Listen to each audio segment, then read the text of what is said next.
the meeting to order. Roll call. Mike Foley. Eric Bordeaux. Ann Pierce. Christy Wood. Lauren Ferruccio. Tim Broderick. Matt Chizokis. Janice Christian. Heidi Duford. Stand for the Pledge of Allegiance. I pledge allegiance to the flag of the United States of America and to the republic for which it stands, one nation, under God, indivisible, with liberty and justice for all. Before we get started, I just want to tell most all of you know I've spoken to you that I am going to step down as chair for many reasons. So tonight will be the official step down, and I would like to nominate Christy Wood as chair. So we'll, Second. okay, second. All in favor? Aye. Any opposed? Okay, so we'll need to, Thank you for serving while you did. thank you, Ann. So we need to make a motion or any nominations for For vice vice chair. So I'll make a motion to nominate Lauren Ferruccio as vice chair of the board. Good for that. I'll second. Yep. All in favor? Aye. Okay. There we go. Switcheroo. Alright, so first off, the public hearing for the proposed withdrawal of funds from the Buildings and Grounds Expendable Trust to withdraw $66,094 from the funds for the purpose of kitchen renovation project that has been completed. Make a motion to withdraw Yep. 66. We have nobody here for public input, so yes, go ahead, Make a Ann. motion to withdraw $66,094 from the Building and Grounds Expendable Trust. Second. All in favor? Aye. Okay. Agenda review, any notations or, Make a motion to approve the agenda as presented. Second. all in favor? Aye. We're gonna have to do that. And approval of the minutes, June 23rd meeting as well as the non-public session on the same date. Make a motion to approve the June 23rd, 2025 minutes. Second. All in favor? Aye. Thank you. I will abstain. Okay. You want for the non-public as well? Make a motion to approve the June 23rd, 2025 non-public session. Second. All in favor? Aye. I will abstain as well. Okay. Public inputs on agenda items only. We have no one here, so we will move on. Financials. Heidi? Just a quick update, I didn't present the June or July reporting because it's still in the works, it's brand new. We've been busy this summer, ending FY '25 and beginning FY '26. The auditors will be on site next week, so that's what I've been busy preparing for that. The DOE, just a note, the DOE 25 I will be working on next month. And all of you have to sign it, and I'll be sending a Panda Docs, so just be aware, probably the end of September, looking in your email for a Panda Docs for that. And then the only other thing is the snowplow bid. I was unable to get to this meeting. The bids are due September 4th. If I wait till October 20th, we're in a bind. So I'm not sure if you want to give me the authorization to accept a bid upon your behalf. They've had the same vendor for how many years? This Ish. particular one, maybe two or three. Okay. Sharper. Is it Sharper? He did submit a bid. Who is it? Sharper Image. Again, they have till September 4th to submit them, so I can send an email out if you would prefer, just so. I'm comfortable either way. Yeah, either way. I think giving you that authorization is fine with me. You know, I'll but, talk with Sean about it, and we usually decide. Yeah, if Yeah. you could just send us an email once you do decide, just Okay. so we can see it. Yeah, That'd that be sounds great. good. Yeah. Thank you for your understanding. you. That's about it. Okay. Buildings and grounds report. So getting It's on ready the for back page school, of this a lot of interior work. Yeah, in June, you voted on 2 encumbrances from last year's funds. I talked to Sean about this, not sure what he put in his written report, but the soundproofing panels have been ordered. Oh, good. And we'll just manage installation around the school year, but that shouldn't be difficult.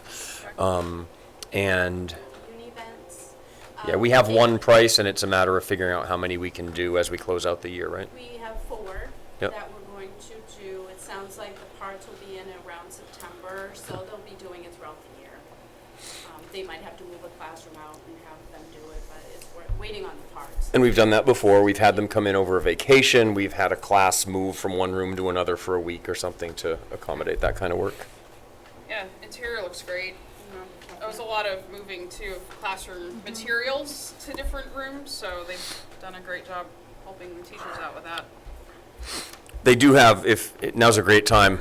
It's too bad there aren't a million people here, but hopefully they're all going to watch on YouTube. Sean really does have a great team here at ACS. He has been extremely busy this summer. I don't know if you've looked to the left as you're headed away from here, past where Barnstable Elementary School is located, but Sean's had a lot going on. There's a whole big construction project going on over there, and they haven't missed a beat. They've done a great job over here. Thank you, guys.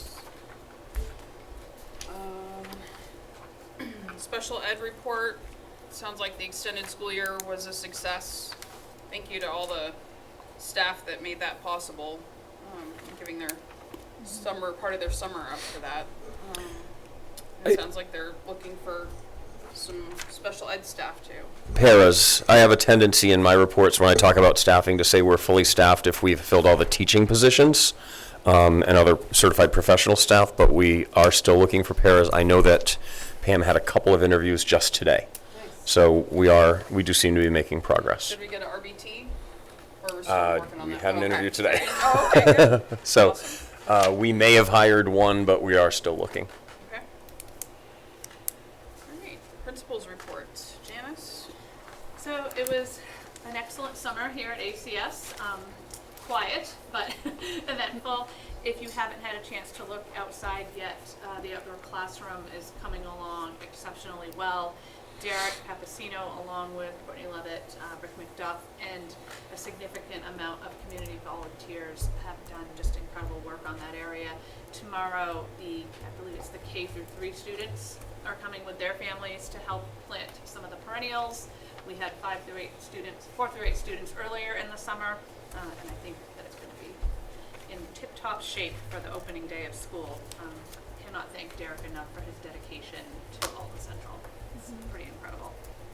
We updated our master schedule to align intervention times throughout the day so that we can better serve the needs of the students. Before, each grade had their own time during the day. Now we have a K2 block, a 3-4 block, and a 5 through 8, so that we can group students accordingly to make sure that they get the interventions and the services that they need. That seemed to be very well received today when I was speaking with the teachers. We've had significant enrollment growth in grades 2 through 8, and these numbers are not accurate. These were last week. We've had additional enrollments since then for the upper grades. So our upper grades are increasing, and I expect that we may even have more by the first day of school. It's remarkable to see so many enrollments all at once. Jen Diachenko has been incredibly busy getting all of those names entered into Infinite Campus. So we might even be as close as 4:30 by the start of the school year, which is quite a jump from last year. Yeah. We've added 3 new staff members. We have a brand new pre-K teacher, Stephanie Couture, a brand new Title I educator, Kate Noon, and a new 7-8 ELA reading teacher, Amber Cassell, joining us. We're excited to have them as part of our team. I know we talked about over the summer parking for pre-K. The signs have been ordered and will be put up prior to the first day of school. They say reserved parking, pre-K families. So hopefully our pre-K families will now have a safe place to park and load and unload their children rather than having to dodge the cars that are coming and the school bus that drops off as well. We're very happy to have that improvement. We have taken on Infinite Campus as our system for information to communicate with families. And we expect that at our open house on the 28th from 4 to 6, we will have somebody from tech in the library to help parents with understanding how that works if they need help setting it up on their end. That was a big thing last year with Power School, that some people struggled on how to implement it and create passwords. So we've asked somebody from tech to be here during our open house for parents to be able to ask questions too. Will an email be sent out to families prior to that or Absolutely. after, or? They'll get an email about open house, but also that during that time, someone from tech will be in the library to answer any questions that they may have. Will they have the ability to like have a login then before coming, so if they can I- log in and see That's how, our it, you know what I mean? That is our goal. I Okay. hope that that happens. The rollover has been a pretty big change and a lot of work, but hopefully we can have that in place so that everyone has that ability at that night. Okay. And then Jacqueline Moore, our assistant principal, and I attended the Principals Academy by Drummond and Woodsum. It was extremely informative. It helped provide us with a pretty in-depth overview of New Hampshire school law, and I think it's going to be very beneficial moving forward for the school year. And I'd like to give a very special thank you to our buildings and grounds and tech departments for their hard work and commitment to Alton Central throughout the summer months. As Tim had stated previously, you would never know that Sean has another big project going on in Barnstead. This building looks fantastic, and his crew had really just never missed a beat, as well as our tech department, making sure that we have everything ready for September 2nd. Great, thank you.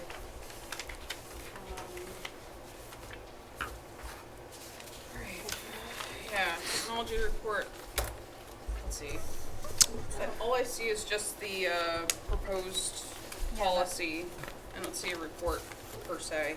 So there are two things. The data governance policy is a board policy. You see EHAB in the upper right of the cover page, and you see it's listed under first reading, which I can talk about when we get to those action items.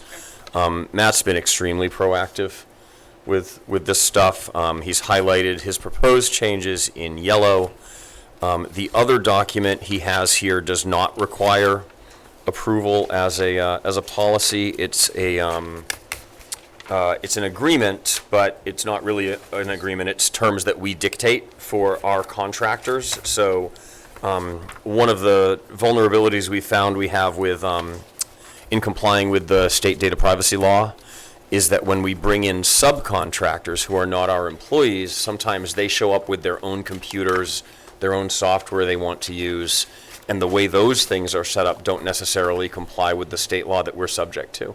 So we've been giving them iterations of what we're now ready to just start using with everybody, with mixed results. Those we get it too early and explain the rules have been pretty good. They don't always like it. We get a lot of contractors in the field who like to use a computer platform that we don't use, so we have to navigate that a little bit sometimes. Sometimes they like to use software that for which a data privacy agreement doesn't exist. So when we say, well, we're not allowed to let you use that with our students' data in it, it's not because we don't want to, it's because we're not allowed to. But we've gotten better and better at navigating that, and Matt's created this document so that we can just give this to our contractors. When they start, he can meet with them, make sure they understand what we need. And then if there are going to be any issues, at least we know about them right at the beginning and we can figure that stuff out. Okay. I just have one question. Tim, you are also going to be a chief information officer, right? We're going to have two. We're not going to have just one person be this out. Yeah, I'm happy to be. It won't help me know any more than I actually know about our information systems. I'm just looking at, one person controlling everything. Like the ability to sign things, stuff like Well, that. What happens if that one person's gone? Right. Or we lost? So two things, Mr. Fullen. I mean, first of all, of course, I'm happy to be responsible. I'm responsible for everything in my mind anyway, Yeah. and I can sign things and that kind of thing. So we can make that change so that two people are listed. What, yeah, two people. But the second thing I would point out to the board is, since we've combined services across the three schools, one of the things we've been trying to do is build in redundancy, the ability to have orderly transitions instead of kind of shocks. And our systems administrator, Jackson Connors, can probably already, on the technical end of making things run, he can probably do just about everything Matt can do. So should some unspeakable tragedy befall us, I think we're organized in a pretty good way that we'll get by and still be able to operate. But to your first point, it's more than reasonable that I'm as responsible for any of this as he is. Last year, the year before, when he left, Right. we were down from Oh, no, it was, yes, and that's one of the reasons we built it the way we built it. him Yeah. to get these passwords and stuff. Yep. So I think I learned my lesson. Absolutely, and it's a common problem in IT, right? Where you have one person who tends to Yeah. want to know everything, and it can be hard for anyone else to know. No, the point's well taken. So we'll do both things. We'll amend this, but I think we're already sort of on top of the other thing in terms of operations. Yeah, We'd be pretty smooth if something should happen. okay, thanks, Mike. Curriculum, instruction, and assessment, STAR and SAS testing. Yes, so in your board report, you have the data dashboard for trimester 3, which includes our updated SAS scores. The state averages are not out yet. They haven't been publicized. They should be coming out at some point soon here. But you can see from the reading, we had 47% of our students above proficiency, which was a 6% increase from last year. We stayed stagnant in math at 29% and increased to 6% for our science SAS scores. One of the things that Janice and I looked at this summer was taking a look at our STAR assessment scores. And when you look over the entire school, the majority of the grade levels made some good growth. And SAS is aligned to STAR, and we didn't see necessarily that same growth pattern with our New Hampshire SAS. So we've kind of talked a little bit about, what's the difference in the testing and different things like that. One of the things we talked about is having them do the modules throughout the school year. We don't want to over-test them, but in the same vein, we want to prepare them for the SAS test. They take it once a year, where STAR they take 3 times a year. So over a course of time, our first, second graders have taken it 6 times by the time they take the SAS 1 time. So we'll take a look at those modules. The other piece too is that STAR is designed where it's a 30-minute test, where the SAS is much longer. So we've talked about designing the testing dates to have sort of align it to maybe doing 30, 40-minute time, walk away from it, come back the next day, do the next 30, 40 minutes to try to time it up that way and see if that shifts or aligns better with what we're seeing in our STAR results. A couple other things that we're doing. We're going into year 2 of splitting our reading and writing instruction so that they can focus more on just those specific areas. In addition to that, Tanya Atkinson will be our interventionist, our 5 through 8 interventionist. So she'll be working closely with our Title I folks and really taking a look at the data. One of the things that we're doing system-wide is really focusing in on what data do we have, how do we sit down with different teams and relay that information to them. Mathematics, you can see, again, as we stayed stagnant in math, we've made some adjustments there. Denise Perry will be taking over in the 7th and 8th grade. She's filled many roles over the last several years of her working here, and so we'll be looking at those pieces of it. Last year, we focused on our scope and sequence in mathematics. So one of the things we'll be doing this year is looking at common assessments from here and at Barnstead Elementary School to align those. And part of that process is really kind of looking at not only common assessments, but what does the data tell us from those common assessments and making adjustments to our teaching and learning from there. Moving on, you can see just some of the participation from the spring, again, and both from the athletic and our co-curricular. And then we have our attendance rates, as well as our discipline for this past school year. A couple other things that I want to make mention. On Wednesday, August 20th, Mike Anderson from Leading Great Learning will be doing a day-long workshop, sort of off to a great start. We have 15 members from our ACS staff that will be attending that on the 20th. A lot of that is around, as Janice put it, on morning meeting and advisory and making connections with our students. So I'm pretty happy with the amount of people who have elected to participate in that. So. And lastly, last week, Tim and I met with the district administration to start developing goals and objectives for this year. Today, they met with their team reps to go through that process, get some feedback from them, so that we can hit the ground running on that. I believe, it was a successful 2.5 days. A lot of positive feedback from that. So we're looking forward to the start of the school year. Quick question about the star reading score for like 6th grade. Yep. That's like an outlier. Yeah. And they had a Explain what stagnant Yep. growth, but are those scores typical for 6th grade? Like, were they doing okay and they just didn't continue to grow, or was their overall score? The day that the 6th graders took that test was the day after a very significant medical event happened in our building. They Okay. wanted to take the test despite what had occurred, but we knew that it may not be their best day, and so. Okay. Yeah. But great question, important to know that kind of thing. But for my part, and I won't be sitting here forever, this is a practice that is important for a school system. Looking at this data, the good, the bad, and the ugly, and then asking questions about it.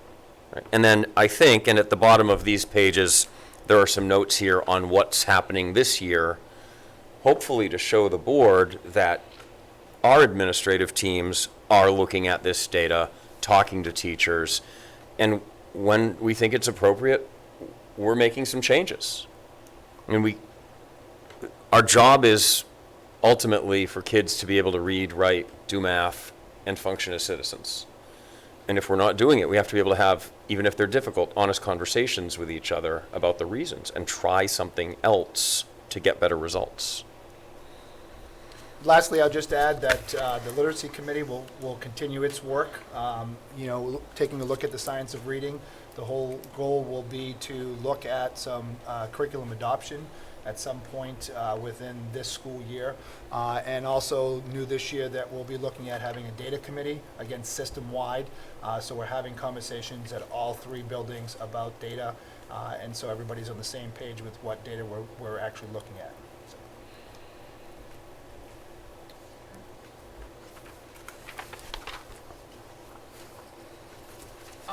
The math 8th grade, are we planning on offering algebra as an option for this year? Yep. Okay. Absolutely. We have a solid number of students that have met the criteria or the scores with the SAS scores and the STAR scores. I think there was, 60 or 70? 16. Wow. Yeah, huge. Okay, so they'll automatically be placed into that? They are being placed on the roster for Algebra 1. Okay. If for some reason the family chooses that they should not be participating in Algebra 1, they'll have the opportunity to opt out. Oh, okay. So the class is based on their testing scores? We use the data that we currently have to help roster. Based on their SAS scores, these 16 individuals are proficient, if not above proficient, on the New Hampshire SAS scores. And then their STAR scores as well, and classroom performance all come into play. There's room for a teacher to get involved with a recommendation. There are kids who don't test well, but who still perform. I mean, if we're doing this responsibly, we should be able to use a whole bunch of different criteria. We should never rely on just one, right? Just a test score or just a teacher recommendation. We should be putting all these things together. The 5th and 6th grade, the split reading and writing instruction, is that split between 2 different teachers or the same teacher? 2 different teachers. They're 2 different teachers? Scott Bickford will be teaching 5-6 reading, and Kim England, now Hayes, will be teaching 5-6 writing. Okay. Thank you. Anything else? Questions? All right. Superintendent's report. Tim? Pretty quick stuff from me tonight. The last time I talked to you about federal grants, we weren't sure that some of the funds were going to be released. I wasn't too amped up, and ultimately the money came through. There is a change. I was looking today in GMS. I'm not sure we have any federal entitlement grants other than, I guess, REAP, which is not in GMS, still coming to the high school. Everything else starting this year is being allocated and paid only to Alton or to Barnstead, and then the Fed is still using, or the state is still using, our total student enrollment, including high school students, from Alton to determine how much money we get in each grant, and likewise in Barnstead. So theoretically, it doesn't affect the amount of money coming into the whole system, but it will only be coming to Alton and to Barnstead now in IDEA, which is a special ed grant, in Title I, which is actually good because Title I is basically an elementary school program anyway. Title IIA and Title IVA are professional development and school improvement grants, which really do apply at the high school level as well. But because we're one central office organizing all this stuff for the whole system, we can just use that money across all three places effectively. So it's not a problem. If we still had three different offices, I could see turf wars erupting over, whoever's running the high school trying to get grant money from the other two, but we don't have that problem, so this shouldn't be a big issue for us. Can I add to Please. that? The REAP grant for Alton, we no longer have. We don't qualify. They changed the geographic location and the numbers, and Prospect will have it this year. Alton will not, Barnstead still does. I am concerned that because of this change, Prospect will end up losing it next year as well. Not due to geographic location, but due to the Title I, losing the Title IIA, I think, which is based on the Title It'll be III. interesting to see. Yeah, REAP- just something to know, because right now, the SRO officer, that's gonna have to come out of the general fund this year, which wasn't expected. So the REAP grant is about $20,000, 20 to 25 a year. It fluctuates. And my guess would be that when the SRO program started in Alton, that was about what it cost to put an SRO in the school. So we have always had this deal with the Alton Police Department where we essentially turn over our REAP grant to them, and that pays for the SROs, even though it doesn't really pay for the SROs anymore in terms of what it costs to employ those police officers. This will end up having to be a conversation at some point, but if anyone has any doubt, the Alton SRO program is a success. The Alton Police Department is an outstanding partner to our schools. From top to bottom, chief to patrol officer, they are fantastic. I've worked with a few police departments. Alton is great. So we'll use money from the general funds this year in the absence of REAP money. We'll deal with this before we bring you budget recommendations for next year. But the SRO program here works really, really well. So again, we're fully staffed, but that doesn't necessarily mean we couldn't use another para or an RBT. But our teaching positions are staffed. We did change one grade level to finish making that happen, and that was to have 2 kindergartens with 16 children in each instead of 3 at 10 or 11. We typically would have a second adult, a para support staff member in a kindergarten classroom all day anyway. And 10's small. It's not normal that we would have those, 3 kindergartens that small would be small. The only risk here is how many students are likely to join the system, move in, transfer in. So we asked Jen Dashenko for some historical information and to have from August 1st, now we're later in August, but from August 1st through the end of the year to add 6 would be the maximum that we'd expect. It should be more like 3 or 4, just based on our past experience over the last 3 to 5 years. So our best guess is maybe we see 4 kids come in. That makes those classes a little bigger than we'd love. We'd like a kindergarten to be 15 or 16 and just not get bigger than that. But there's also no guarantee that we will add any kindergartners. It's just a risk we're taking right now in order to be fully staffed with experienced, qualified educators we already know in first grade.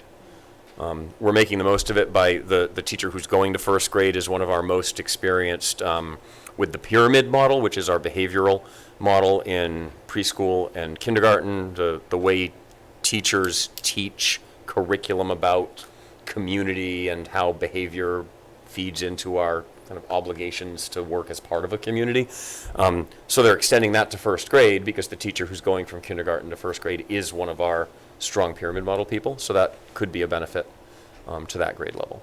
Also, the annual Pyramid Model Conference, which sometimes is in Florida, which we've used grant money to send people to at times, is in Connecticut this year, so it will not be as expensive for us to send a team. Yeah, no, that's true. We're going to ask very nicely that they all go. But that's where we are. It's overall, it's pretty good news. This is a school that has not had a lot of difficulty retaining teachers. We've done pretty well. We're fully staffed in special ed, which is an accomplishment these days, and I think feel pretty good going into the school year, just keeping an eye on enrollment. Janice already talked about the outdoor classroom, but I think you all understand here that Derek Papasino is going to be teaching at the high school this year. He has spent his summer getting his Google 1 and Google 2 certification exams passed for his work at the high school, and he's still been here, I don't know about every day, but probably pretty close, working out there. Having had knee surgery on top of it. And surgery. He'll be out there tomorrow, Janice mentioned, with Courtney Levitt and Lori Argue, planting 150 perennials or so, plus a bunch of other work. Thank you, just bear with me for a second if you don't mind, please, on the record here tonight. Thank you to Sunflower Gardens for donating plants, to the members of the Alton Garden Club who have donated the lion's share of what's going to be planted tomorrow. Home Depot has really come through over and over. They donated patio bricks, the edging along the walkway out there. There's a rain barrel watering station coming from Home Depot, and they've got some benches coming to go under the pergola, which itself was built using lumber donated by Ruben. Thank you, Ruben, at Alton Home and Lumber Center. The Alton Teachers Association planted a tree out there in honor of Jackie Leathers when she retired at the end of last year. I think we have another tree just like it coming to join it. Just want to make sure I didn't. And one of our parents, who's a member of the PTSA, I think, donated the big logs that are out there. If you've looked, you see these 4 massive, like 24-inch logs with the tops cut off as benches. She donated from her property. So just thank you to everyone in the community who's been a part of this. And I don't know what kind of response they've had about tomorrow, but I think they've invited a lot of people to come get their hands dirty. And it should be a lot of fun. Every year I visit with the Capital Improvement Plan Committee for the town of Alton. Sometimes that's as early as around now, but this year I'm going on September 15th. If anyone is looking for a good time on the evening of September 15th, feel free to join me. They usually give us advice like if you could keep it to 1 warrant article, or if you could keep it to under X amount of dollars, and then I can bring that information back to you as we're formulating the budget. And in truth, we've been able to do the things that you've prioritized with Sean and with us here at the school and stay within what they would like to see year after year for the last few years. So it's been a good relationship. So if anyone wants to come, we'll have a good time. And then next month you will see, you don't need to approve these, but I think it's nice to see what we're doing with crisis team protocols. There's a group within the school chaired by our social worker, and including school counselors, the nurse, and a few others, who get together anytime a student experiences a mental health crisis. Typically that manifests in what we perceive as a risk of suicide or as suicidal ideation. They use a scale called the Columbia Risk Assessment Scale to evaluate kids. These are staff members who are qualified to do this. This is not something we ask teachers to do or allow teachers to do. These are folks who are certified and have the education to support this kind of work. The written protocols exist under a New Hampshire law that's probably 5 to 7 years old now that requires every public school to have documents like this and a suicide prevention plan in place. So our crisis team manual has been that. And Allie Bortz, who works at the high school and has some responsibilities in Barnstead, has worked a little bit this summer with Lori Eckberg, who's the social worker here, on adding other kinds of crises that can occur in a school to that document. So right now they're at 15 or 17 pages last time we looked at it. We'll see that again. It's either later this week or next week we meet with Allie again, and we'll bring that to you. It's not a policy. But it's one of those things that when we've decided ahead of time, we're going to handle certain situations in certain ways, if you're willing to take the time to read through it and ask any questions you have, that can avoid a problem later. If we have one of these events, we handle it the way we planned to, and then maybe someone goes, oh, gee, I wish you hadn't handled it that way. I would have preferred that you do something different. So this just gives us a chance to have a conversation before there's a problem instead of right after there's a problem, which is always a terrible time to be having those conversations. So you should look for that in your September packet. And the same with the EOP. We're required to file a non-public emergency operations plan with the Department of Homeland Security and Emergency Management every fall. So if it's not your first year on the board, you've seen this before, we will take it to non-public for you to review and ask questions about. I don't see any big changes coming in the EOP here this year, maybe a couple of names and titles and room numbers, but that's probably about it. And we have until a date in October to get board approval on that document and then to upload it to the Homeland Security website. So I just said September, but you won't meet in September, so we'll do it in October and we will still make the deadline. Okay. I said September like 4 times there. I meant October every time I said it. And that's it for me, unless there's something you have questions for me about. Questions? Moving on. Great. Action items. We withdrew from the expendable trust. Oil bid. So there's a memo in your packet. We did reach out to 3 vendors, Irving Oil, who we've been using for many years now and have no problems, did come in the lowest, so we're asking if you could approve the rate to be 2.513 with Irving Oil for this winter season. Make a motion to approve Irving's Oil. Okay. Can I make a motion? Yeah, We can discuss after. Yeah, do that first, all right. No, it's okay. Make a motion to approve, to nominate Irving Oil for the winter season at the price of $2.513 per gallon. I'll second. Any Open discussion? for discussion. Mike? Yeah, Heidi, do you make these oil bids in conjunction with Prospect and Bonstead? Right, this is all together, so you'll see this at the prospect meeting as well. Yes. Okay, so we're just We voting combined, to give our okay to it, and then we'll have to vote again, yes. and then Bonstead will have to approve it as well. Yes, yeah. That's why I wanted this clarification on There are ways to streamline that, it. There is. but we can, that can be part of our consolidation merger project this year, perhaps. All right. Any other discussion? All in favor? Aye. Aye. Okay. The school year 25-26 faculty, staff, and student parent handbooks. I'll make a motion to approve the 25-26 faculty staff handbook, and then we'll do the parent one, or the student parent, or do you want to do them all together? I had some notations on both, but So we'll do them one at a time. if that's okay. I make a motion to approve the 25-26 faculty staff handbook. Second. Okay. Discussion. I'm gonna quick, on page 30 of the teacher handbook, the emergency plan for accident and or illness, and then in red is the change or addition of emergency plan for accident and or illness of a staff member. They sound redundant. Okay. I didn't know if that wording for the staff member, it sounds almost identical to, I mean, there are some minor changes, but it sounds almost identical to what we already had in there. Could we just We can, update or just remove staff member from the title head? Sure.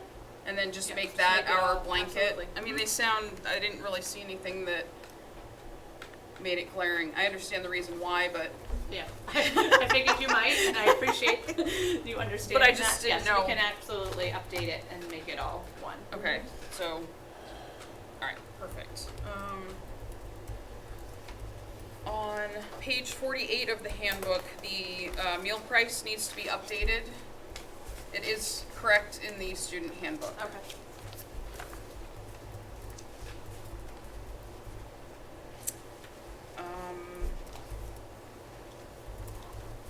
sorry, I'm flipping back. It's just more of a question. On page 24 of the handbook, it talks about the honor roll. It also talks about that in the student handbook on page 22. So, do we do honor roll? Sorry, just had to ask because I was like, Yeah. huh, I didn't realize we had that in both books, you know, It was a question that Mrs. Rohr and I had as well. okay. I think because we have Junior Honor Society and there are qualifications that need to be met for that particular association, we chose to keep it. But if we're not doing anything special for recognition, I'm open to any suggestions. I've that you noticed have. like Barnstead puts it in the paper. They have an honor roll, high honor, and Okay. honor, and I've seen it in the Baysider, so it's my burning, dying question is, if Why- something why like doesn't that, Alton? We can absolutely do that if that's something Alton would like to do. I think that would be a great, That sounds great. opportunity for kids to see their name in the paper. To the and- Baysider? Yeah. For graduation, do the 8th graders who are not Honor Society members get recognized for being on the Honor Society in like a rope form? So if they have the high honors, If they're in Junior Honor Society, they do have a rope. The members of that society have the special do you think it's possible that we could recognize those members in a ACS colored rope and then the members who academically are achieving academic status recognized with a different color rope? Absolutely. That's I would love easy. to see those kids that are getting all these good grades be recognized, No, I even agree if with they're you. not in the honor society, An if they're honor not cord. chosen. Yeah. No, What's I that? think Like that's an a great honor idea. cord. Yes, the cord. That's what I was trying to say. We could do, I think they do white for Honor Society, and maybe we'll do blue for other kids who are still making high honors and honor roll. I think that's fair. Okay, thank you. More than happy to do that. Oh, I know we have, the dress code policy in question. So that's, That's for the Throwing- student handbook, right? well, it's also in the teacher handbook, page 28 of the teacher handbook. Well, I had a question on student handbook. We'll get to that in a second. Okay. Earmark it, I I'm promise. sorry, I'm fine. No, you're fine. Fine with you. Teacher handbook, page 28. So it said, yeah, so under the let's see, the second bullet, children participating in recess, physical education, and other physical activities must wear sneakers or appropriate footwear for safety considerations. Flip-flops, slides, or open-back shoes are not considered safe in these cases. And I don't know how our policy is going to play out, but that is a discrepancy to the student handbook, where in the student handbook, it does have that same wording, but then there's a separate title below this policy that says recess pre-K through 8. Flip-flops not considered appropriate for outdoor. So it's, I know, What flip-flops are not considered appropriate for outdoor? like for recess, like I can understand having to wear sneakers for gym, but where we're saying that open back shoes, like Crocs are open back shoes that aren't appropriate for recess, but like a majority of the kids wear on non-gym days, they will wear Crocs and have recess. No, I can see where you So would I find just that want to maintain confusing. consistency between the student and the teacher, so that teacher's not saying one thing when the student's reading in their handbook something else. So we can update the student one so that it reflects for phys ed only. That it would Okay. not be- Right. Right. Let them wear whatever they Okay. want for Yeah, recess. Yeah, otherwise. that's Exactly. what I wanted Yeah. to just Nope. make sure that, because I can understand a teacher's trying to follow the handbook and say, you can't wear Crocs for recess, and Totally. there'll be a lot of kids not going to recess. The other example of where, and footwear is usually where it comes up for safety reasons, is shop. So if we have older kids taking a class where they're going to be using tools in shop, we can require shoes with backs closed to toes, that sort of thing. Science labs. Okay. Yeah. So just that's a on, good one, you- too. even though dress code policy is on the first reading list tomorrow night when we have all 10 of you. What I've tried to do with all of our principals this summer is mirror the high school policy language. I want to make sure that, so there are two things, right? In the world of policy, there's what the policy says and there's what you're doing. So tonight in the handbook, we're talking about what we're going to do. I can reverse engineer the policy from what we want to do. Does that make sense? And have already done it unless something gets changed at one of these meetings this week.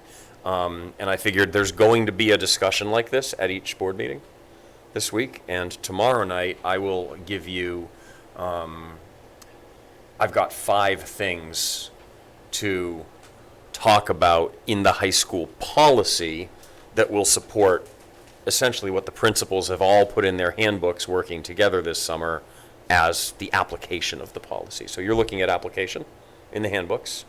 If you're overall okay with it, and I understand the conversation that we just had about shoes and that kind of thing, that makes sense. I think it's consistent. The policy language that would support that is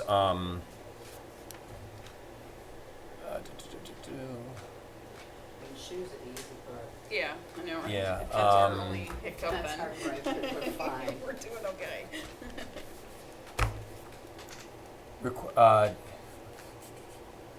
functional footwear relative to the appropriate activity is in the that's the language in the policy now. So students must wear A, B, C, D. One of them is functional footwear relative to the appropriate activity. And then closed-toed shoes are required in certain areas or classes, e.g. wood shop is what's in the policy. So there's one example called out, but phys ed is another, seems like a reasonable example. Science labs But also. not recess. That makes sense, right? Yeah. We got that? Okay, Okay. thank you. That's all I have. Did you have something on faculty? It's, Yes, on page 11, I'm just a little confused about this. Specific chain of command has been established for students and parents to follow regarding concerns with the school.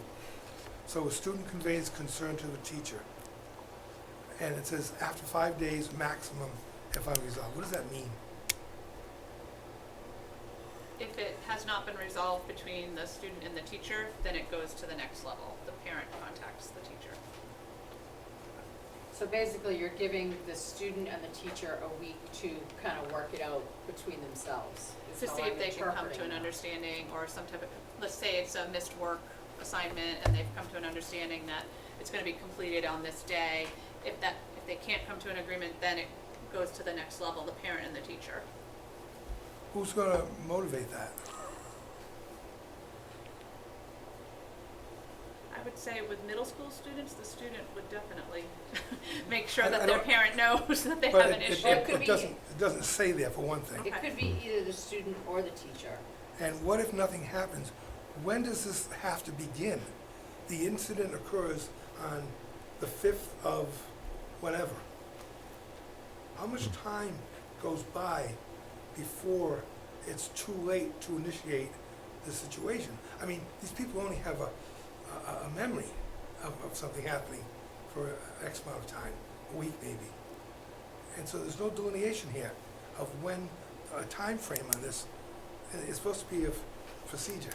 So that's why I was confused. Having been a teacher, I know that this is, you can't hit me 2 months later. I expect to remember it. I've dealt with 110 kids for the last 90 days. I'm already going a little bit of, it's like, I'm more than happy to adjust this. This I don't was in know, that's what I'm place saying. when I arrived to Yeah. ACS and we didn't change it because it had already been approved, so So we those are two kept it in concerns the book. that I had. Happy and it was to what- adjust it to anything that you Yeah. have for suggestions. I think it's really difficult. I understand what you're saying, Mike, but I also, I mean, so what would you prefer it to be Loctite, like anytime a student has a concern to a teacher that then they have to document it and of when it starts? I don't wanna put I don't wanna put more responsibility and another task on a teacher. No, I'm trying to as do well. just the opposite. The parents need to step up here. That's where I'm going with this. Okay. And I think that we use a word like reasonable in here. A reasonable amount of time Well, is a way to approach this. We've we've had a situation, involving this procedure in the past, in the recent past. So having a number on it was helpful, only because reasonable can be misconstrued in different ways. Well, a week is reasonable. Yep, month a week is month reasonable. is not Yeah. reasonable. Yep, I'm just Yeah. trying to share from past experience what we've, But anyways, that was my concern when I saw that. I was thinking about it, and the parent needs to kind of own this too in that sense. I mean, So do you suggest like starting a clock of, like, student conveys Well, concern within a week? student should To the convey the teacher? concern to the teacher within a week, maybe something like that. Or the parent should, Right. you know, I mean. Well, I think too, it's important that the parent is always, if a student is going to bring awareness of an issue, the parent has to know about it, because there's no, they're a student, right? I don't know how to describe it, but like, they need to have an adult representation, depending on the issue, I guess. Yeah, well, that's the thing, this is a very blanket Guideline. Yeah. guideline flow chart. I mean, it can really depend on what the issue is. Right. So, We don't know. so, and I mean, you also can't define every student's role with their parents. So, I think it's really hard to narrow this down for every situation. Right. And you're I trying mean, to of create course, autonomy. you would hope the parent would be involved, and you would hope the teacher and the parent and the student would all have communication.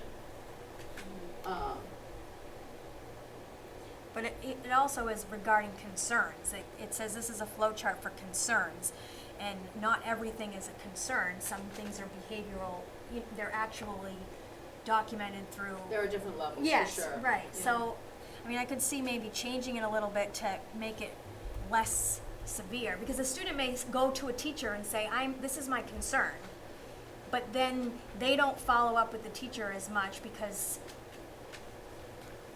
their life.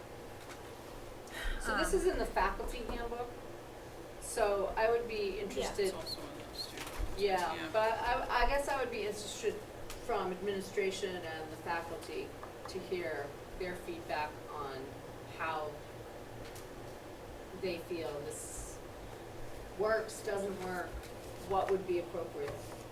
Because I could see a student coming home and saying, well, Mom, I told her. And then that teacher interprets, well, they didn't really tell me, and Right. you know what I mean? And then when does that clock Miscommunication. start, right? Like, if they don't have, if the student isn't documenting it through email saying, here is my concern, there's no dead start of a clock. kid says, well, last month.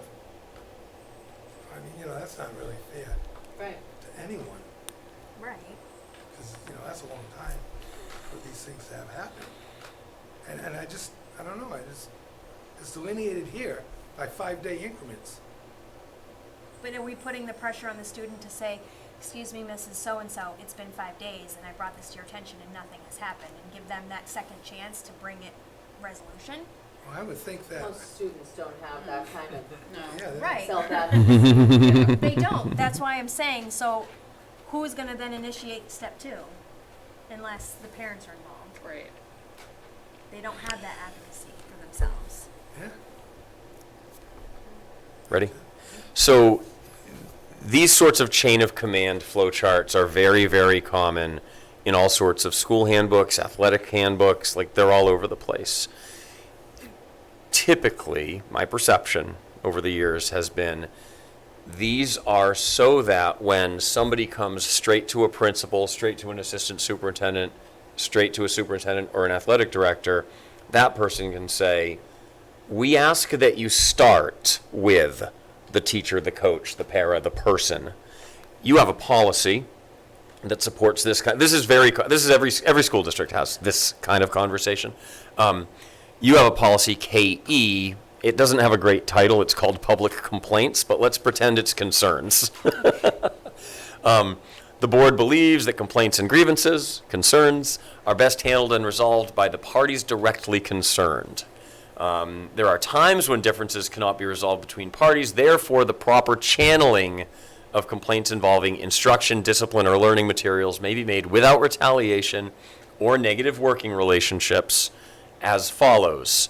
First, teacher, support staff, administration, then the principal or assistant principal, then the superintendent, then the school board, and under New Hampshire law, then the State Board of Education. So this is like one of those, there's policy and there's practice, right? So I see something like this and I think, oh, I know what happened.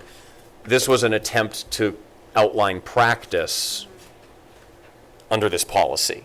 How do we communicate to people? We really want you to try to work things out where they're happening instead of jumping, right? I mean, somebody calls, Sarah's worked in my office for a couple of months, and I'm going to say at least once a week, even with school not in session, the phone rings and somebody wants to talk about something that our first thought might be, after you talk to so-and-so and then appeal to so-and-so, maybe that's time to call us, right? And people have a tendency to want to jump.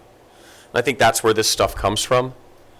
However that helps resolve it, I don't know if, I don't even know if days make sense. If the real impulse here is to talk about, start with the teacher, please.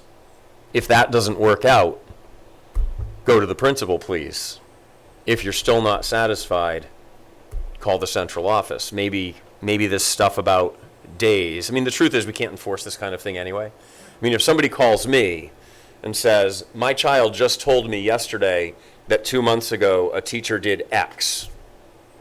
Depending on what X is, it doesn't matter how long ago it was, right? Yeah. Or, depending on what X is, I go, okay, well, it's a bit late to talk about that. It really just depends on the nature, like you've all said, of whatever that thing was. Like, he was 2 weeks late with his homework and she gave him a 0. Well, thanks for letting me know, right? He touched my child inappropriately. We need to have a talk. Very different thing. Yeah.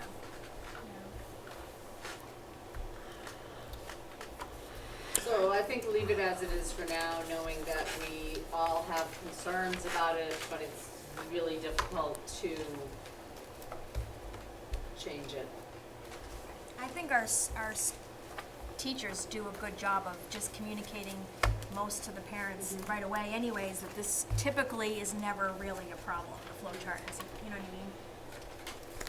Anything else on the faculty and staff handbook? No, you're fine. Anything else? Nope. Okay, So, do we need to approve it? so I make As a is? motion to approve as amended with discussion. Second. All in favor? Aye. Okay. Student parents handbook.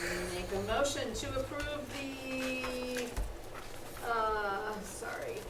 student parent handbook for 25-26. I'll second. Oh, go ahead. Discussion. Okay. We got it all. I didn't do anything else. We've already talked about dress code.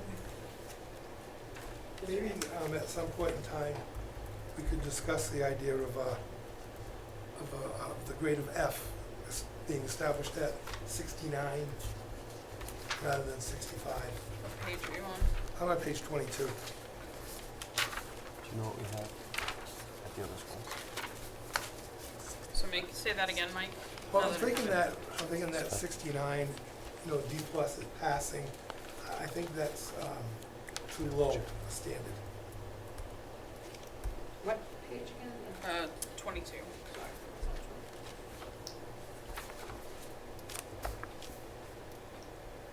So say that again, what'd you just say? Sorry, I was looking for the page.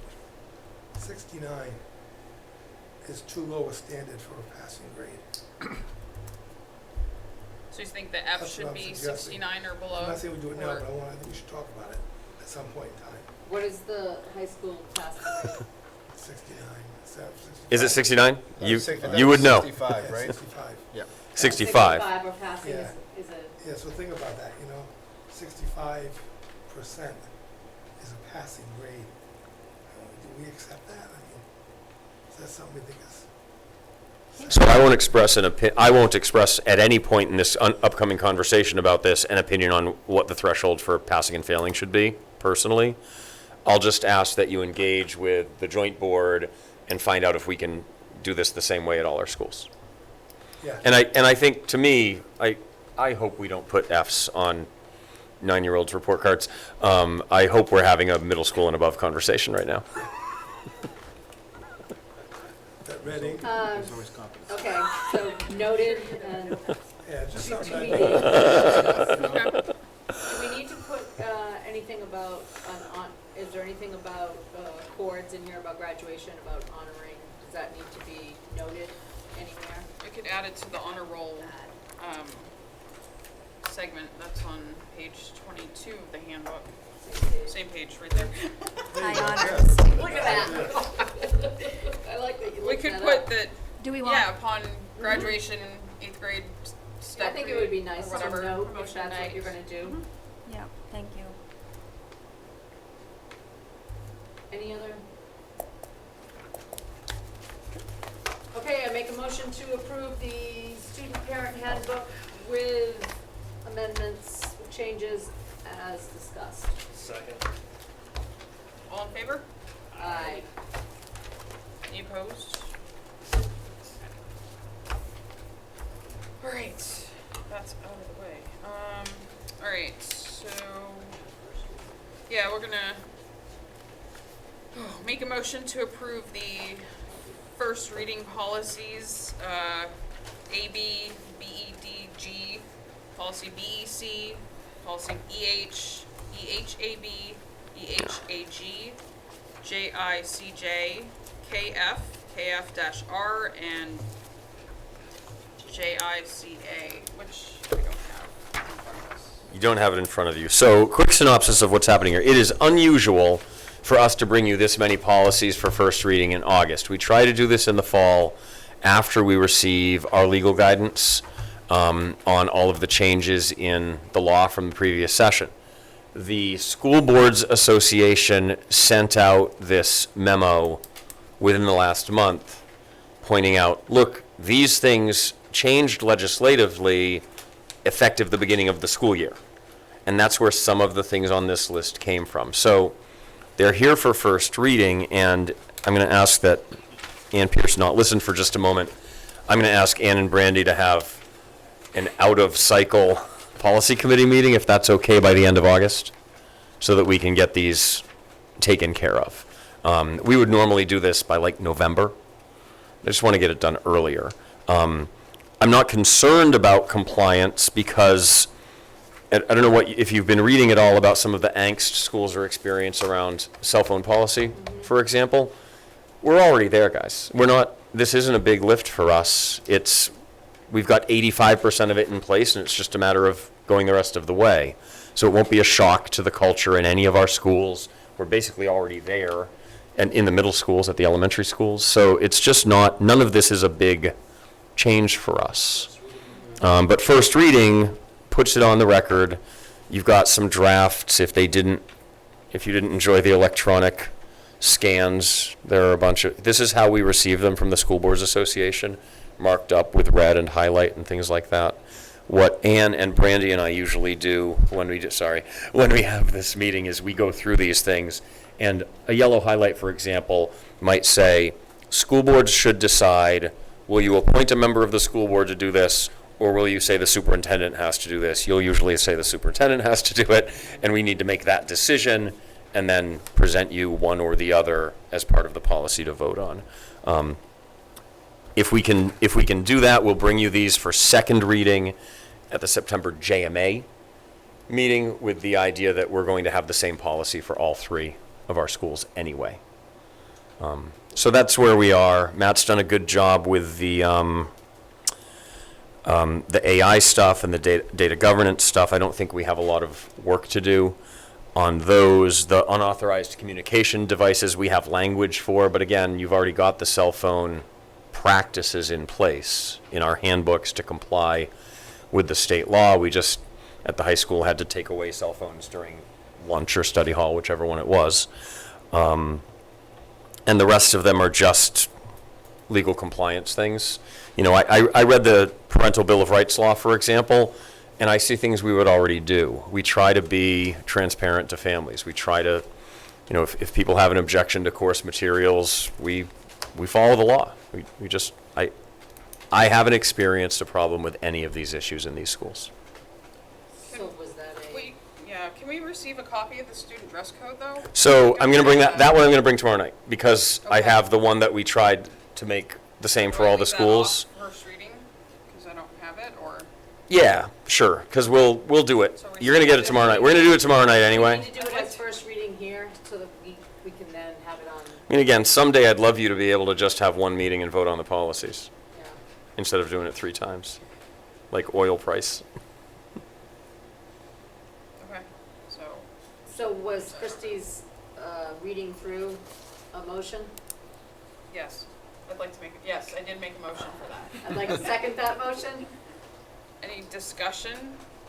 I'd like to know what the drastic change in the, community use of schools wording was So, stemming from. so the community use of schools is not a change in the law.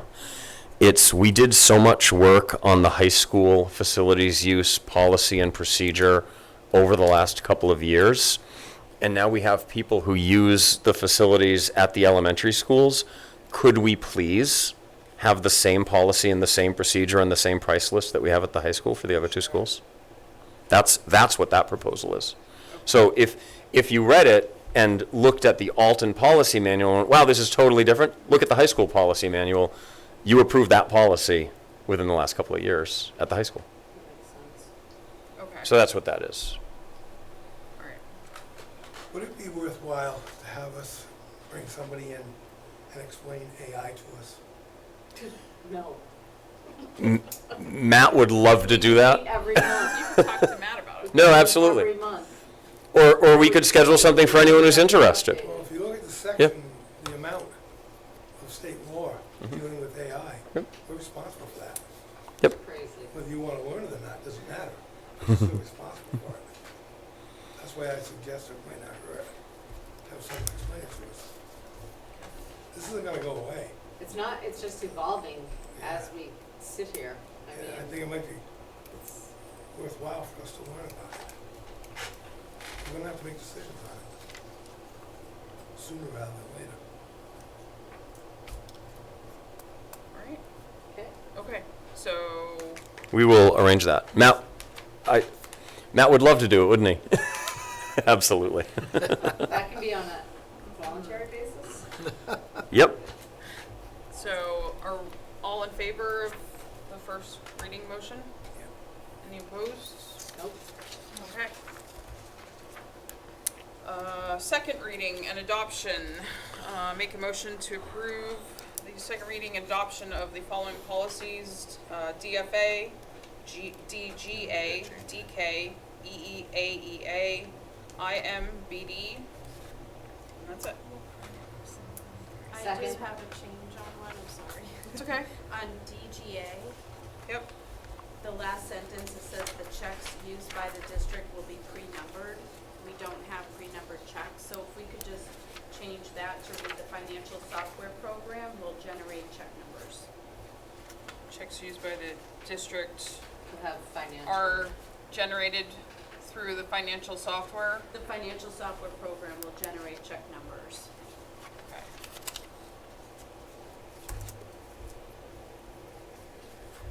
Alright. So with that, A second? okay, any other discussion? All in favor? Any opposed? Great. And then we make a motion to withdraw policy JICM, rescind, bring your own device technology. Second? Any discussion? All in favor? Aye. Opposed? No? Great. Personnel. Is there personnel? Yeah, we don't, See one. I mean, we've told you about the last change we made at kindergarten and first grade. You talked, a little bit in your report. There's something else, didn't have to be. Nope. I had authority. Okay. Yeah, we're staffed. We're in good Okay. shape. Sorry to be anticlimactic about this. Public input, seeing there is none here. Move on. Future agenda items. Anything to add? There's always plenty. We'll continue to discuss policies. All right. Do we need to do we have a best interest or requests? We do. Okay, Yeah. Do we want to talk about the next meeting date before we go into non-public? sure. What's that? So we're not meeting in September, we typically don't meet in September, we typically meet in October Yep. to do the budget. Yep. And we have historically done midweek, starting at like 4:30. So, the current date is a Monday, For October? which is Yeah, October 20th. 20th. So I'd like to ascertain whether we are going to leave that date on October 20th and try to start a little bit earlier, or are we gonna do the week before that we normally do? We normally do it on the Wednesday following Columbus Day. So I'd that'd like- be 15th. Yeah, so I'd like some feedback on that. Heidi and Janice? When's the BES board meeting? 15th. In October? 15th, so maybe the 22nd? So the Wednesday after the 20th instead of beforehand, is that all right? I can't do the 22nd. Okay. I'm fine leaving it the 20th. Yeah, me too. Can we do the 20th and make it just earlier? I can do the it's- 20th and do earlier. Yeah. How early do you want nice to start? Get that one done. It's a longer, with the budget included, it is a little That's longer. all right. I probably won't be there, but that's fine. That's fine. 4 o'clock? 4 o'clock, start at 4 and whenever you can, Yep. that's totally On fine. the 20th? Yep.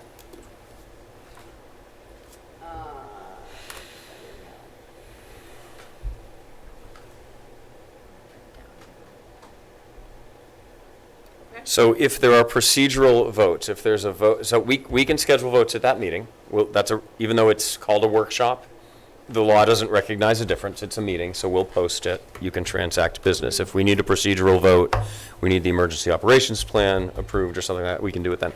The other thing we can do, and we did this a little bit in the spring, which I appreciated, and we don't have to turn these into long meetings. If there's something that is essentially a consent agenda, meaning approve the EOP, kind of straightforward, hey, do second reading and adoption of these 4 policies that you've already seen and heard about and had a chance to discuss. When we post a JMA meeting during a month when there's no Alton meeting, we can also put on that posting that the Alton School Board will be meeting at the same place right afterwards or at a time certain. And since you're already there, your chair can call a meeting to order, we can take minutes, and it's completely compliant with the law to do that. This is one of the avenues we could go down if we wanted to merge more decision-making. I think there's a way, I talked to our former lawyer about this at length, to hold concurrent meetings, where you could be sitting in a meeting, but technically be in more than one meeting at the same time, because you're on more than one body, as long as the chair called it to order, and then Alton's chair asks for a vote of Alton members. Barnstead's chair asks for a vote of Barnstead members. The joint board chair asks for a vote of the joint board. You could transact business all at the same time. We would post 3 meetings. It would be legal. All right. Just, again, no big change tonight, but just more food for thought. We're building here. I make a motion to go into non-public under RSA 91-A:3 II, A, and C, and under RSA 193:3. Second. Okay. Roll call. Roll call, yes? Yes. Mike? Yes. Yes. Yes. Yes.